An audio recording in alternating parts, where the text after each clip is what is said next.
श्रीनारद जी। प्रजापति ब्रह्मा जी की गोद से श्रीनारद जी उत्पन्न हुए।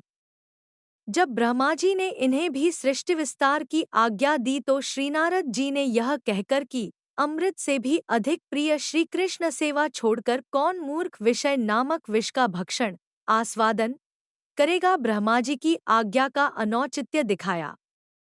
श्रीनारद जी की यह बात सुनकर ब्रह्मा जी रोष से आग बबूला हो गए और नारद जी को शाप देते हुए बोले, नारद, मेरे शाप से तुम्हारे ज्ञान का लोप हो जाएगा, तुम 50 कामिनियों के पति बनोगे।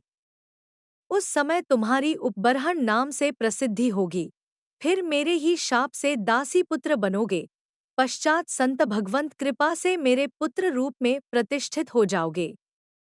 ब्रह्मा जी के दिए हुए उस शाप के ही कारण नारद जी आगे चलकर उपबरहन नाम के गंधर्व हुए और चित्ररथ गंधर्व की 50 कन्याओं ने उन्हें पति रूप में वरण किया। एक बार वे पुष्कर क्षेत्र में श्री ब्रह्मा जी के स्थान पर गए और वहां श्रीहरि का यशोगान करने लगे। वहीं रंभा अप्सरा को नृत्य करते देखकर काम मोहित होने से वीर्य स्खलित हो गया, जिससे कुपित होकर ब्रह्मा जी ने उन्हें शाप देते हुए कहा, तुम गंधर्व शरीर को त्याग कर शूद्र योनि को प्राप्त हो जाओ। शाप सुनकर उपबरहन ने तत्काल उस शरीर को योग क्रिया के द्वारा छोड़ दिया और कालांतर में द्रुमिल गोप की पत्नी कलावती के गर्भ से उत्पन्न होकर दासी पुत्र कहलाए। द्रुमिल गोप के स्वर्ग सिधार जाने पर कलावती एक सदाचारी ब्राह्मण के घर सेवा कार्य करती हुई जीवन यापन करने लगी। उस समय का अपना चरित्र बताते हुए नारद जी ने व्यास जी से कहा कि मैंने ब्राह्मण के घर चातुर्मास्य बिताने के लिए संतों में निवास किया। ब्राह्मण की आज्ञा से मैं माता समेत संतों की सेवा में लगा रहता था और पात्रों में लगी हुई उनकी जूठन दिन में एक बार खा लिया करता था, जिससे मेरे सब पाप दूर हो गए, हृदय शुद्ध हो गया। जैसा भजन पूजन वे लोग करते थे, उसमें मेरी भी रुचि हो गई। चातुर्मास्य करके जाते हुए साधुओं ने मुझ शांत विनम्र बालक को भगवान के रूपध्यान और नाम जप का उपदेश दिया। कुछ ही दिन बाद सायंकाल में गाय दुहाकर लौटते समय सांप के काटने से माता की मृत्यु हो गई। तब मैं भगवान की कृपा का सहारा लेकर उत्तर दिशा की ओर वन में चला गया। थककर पीपल के नीचे बैठकर ध्यान करते हुए मेरे हृदय में प्रभु प्रकट हो गए। मैं आनंदमग्न हो गया, परंतु वह झांकी तो विद्युत की भांति आई और चली गई। मैं पुनः दर्शन पाने के लिए व्याकुल हो गया।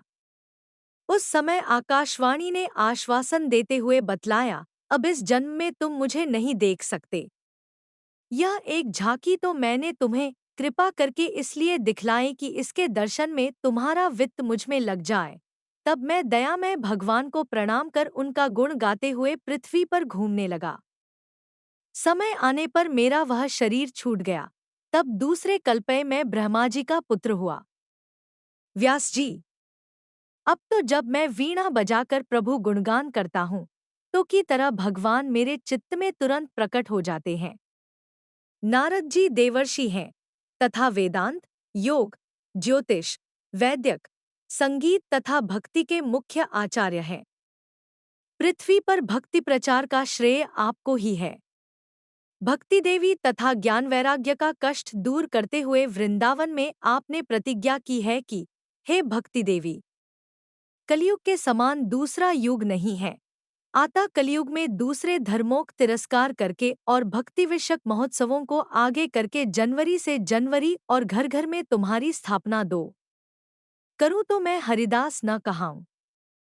स्वयं भक्ति ने उनकी प्रशंसा करते हुए कहा कि हे ब्रह्मपुत्र, तुम्हें नमस्कार है। तुम्हारे एक बार के उपदेश से प्रहलाद ने माया पर विजय तथा ध्रुव ने ध्रुव पद प्राप्त कर लिया।